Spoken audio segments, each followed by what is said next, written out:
All right, let's just dive right in. Today, we're talking about the 10 wealth traps that are, quietly keeping people from getting ahead. Some of these are habits, some are about ego, and some are just old ideas that frankly don't work anymore. But they all have one thing in common. They feel totally normal, but in reality, they're the very things holding you back. Does this feel familiar? You get a raise, maybe a bonus, you have a really good month, but at the end of the day, you're not actually getting ahead. It's like you're just running faster on the same financial treadmill. That feeling? Well, that's the exact problem we're going to unpack right now.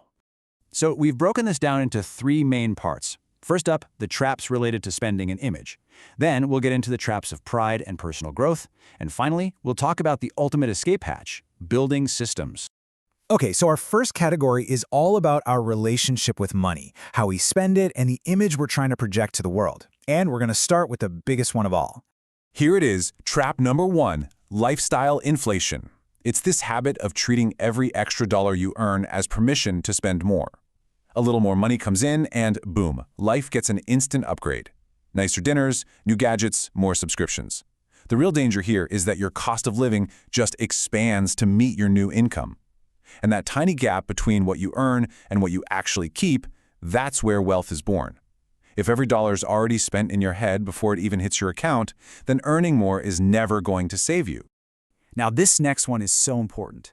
Trap number 2 is confusing what's cheap with what's valuable. So many of us think that saving money just means buying the cheapest option available. But cheap and valuable are two totally different things. Think about it. You buy the cheap boots, they fall apart in 6 months, and you have to buy another pair. You didn't save money, you just paid for the same problem twice. Wealthy thinking asks a much better question. Not what costs less today, but what gives me the best return over time. And that leads us right into trap number 3, the stress spending loop. A lot of the time, we don't spend because we need something, we spend because we feel bad. Had a tough day? Feeling bored? Angry? Buying something gives you that little hit of relief. But it's just emotional medicine. The relief is temporary. The stress is still there, except now you also have less money, which, of course, just creates more stress down the road, and around the loop we go. And that impulse feeds directly into trap number 4, using debt to look rich instead of using it to actually become rich. Look, debt can be a tool, absolutely, but only when it helps you build something that's bigger than the debt itself. So many people borrow for the car, the watch, the whole lifestyle, and it feels like progress. But debt for status, that just pulls money out of your future to pay for attention right now. You're literally sending a bill to your future self, making you less free, not more. And on that same note, we have trap number 5, this obsession with looking successful before you've actually become valuable. You know the phrase, fake it till you make it? Well, that can be taken way too far.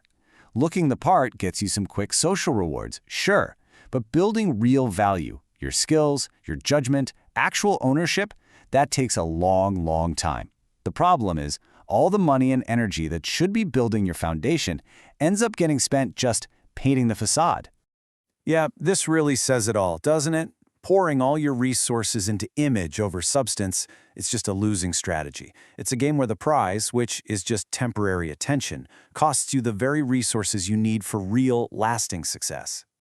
Okay, and the last trap in this section, letting your social circle normalize bad money habits.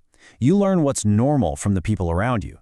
So if everyone in your circle is spending fast, constantly complaining about money, never planning, and treating debt like it's just a normal part of life, that's going to rub off on you. It doesn't mean you need new friends, but you do have to be really aware of what your circle rewards and what it discourages. All right, let's move on to our next section. We're going to shift gears now and look at the internal barriers, the mindset traps that have to do with our own pride and how we approach growth. This brings us to trap number 7, and it's a big one, being too proud to start small. So many people are kind of ashamed of small beginnings. They want the final, polished, successful version right out of the gate, but they don't want to deal with the messy, awkward, weak first steps. They don't want to look like a beginner. So instead of starting small and growing, they just wait for that perfect moment, a moment that never actually comes. And this quote just nails the solution. Almost everything valuable starts out small and kind of messy. Skills start off clunky, businesses start simple. If you really want to move up, you have to stop asking if the first step looks impressive. The only question that matters is, does it move you forward? Small is fine. Standing still is the real problem. Next up is trap number 8, following an old map in a new world. For a long time, the rule was you had to move to an expensive city to be near big opportunities. And today, tons of people are still in places that just drain their money because they think being near the center is the only way to get ahead. But the new reality is this: wealth grows fastest where your income is strong and the financial pressure on you is low. You have to ask yourself if your location is still a tool for your ambition or if it's just become a tax on it. Oh, this is such a critical question, and it's the heart of trap number 9. A lot of people spend years getting better and better at their jobs without ever getting closer to real wealth. They become more experienced, sure, they become more reliable, but they don't necessarily become more valuable in the way the market actually pays for. So what does the market value? It pays a premium for skills that directly impact the bottom line. If your work brings in revenue, if it cuts major costs, solves expensive problems, or manages significant risk, the pay ceiling for that is usually much higher. People get stuck because they keep improving their skills in a lane that just doesn't compound financially. Now for our final section, and this one is about the master trap, the one that really underpins all the others. And more importantly, it's about the master key to escaping all of them.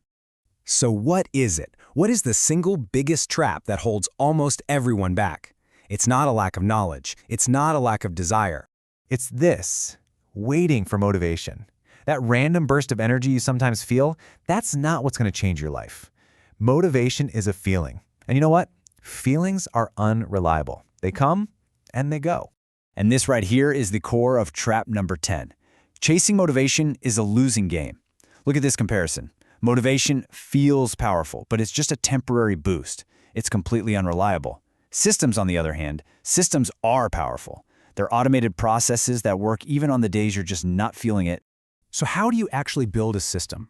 Well, it's about creating clear routines. It's about establishing simple, repeatable habits.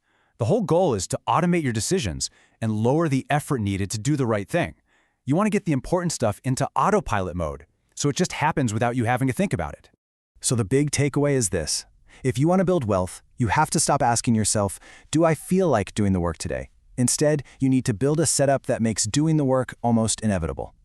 That, right there, is the real secret to long-term progress. And that leaves us with one final thought. Forget about waiting for motivation. Instead, ask yourself this: what is one small system, one tiny routine or automated habit that you can build today to move yourself forward?